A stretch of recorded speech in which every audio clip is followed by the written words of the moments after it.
খাৰেত ৰুটি এই হৈছে ৰিজৰ্টত থকা মজা একফালে আহি গ'ল এয়া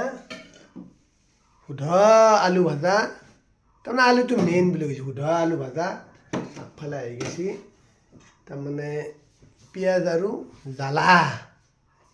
চাহৰ লগত ৰুটি খাম ৰুটিৰ লগত জ্বালা খাম জ্বালাৰ লগত খাম আমি পেষ্ট এইফালে পৰিবাৰক চাওক একদম মানে বিচনা বুলি ক'লে বিৰাট ভাল পায় হোমে দেখি ভাল পায় এইফালে আহি গৈছে ৰুটিৰ লগত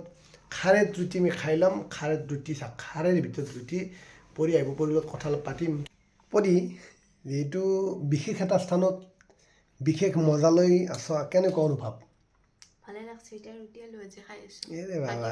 ৰাতিপুৱাৰ খানা ব্ৰেকফাষ্ট ৰুটি আলু ভাজি ৰুটি আৰু আলু ভাজা সুধা চাহ চাই লওক মই আৰু মিছা কথা নকওঁ দেই ৰাইজসকল চাওক ব্ৰেকফাষ্টৰ কাৰণে আহিছোঁ সুধা গাখীৰ দিয়া চাহ দি দিছে উপায় নাই গাখীৰ দিয়া চাহ নালাগে বুলি কৈছিলোঁ লাল চাহ লাগে বুলি ক'লোঁ কিন্তু আৰু আমি আৰু যিহেতু গাঁৱলীয়া চলি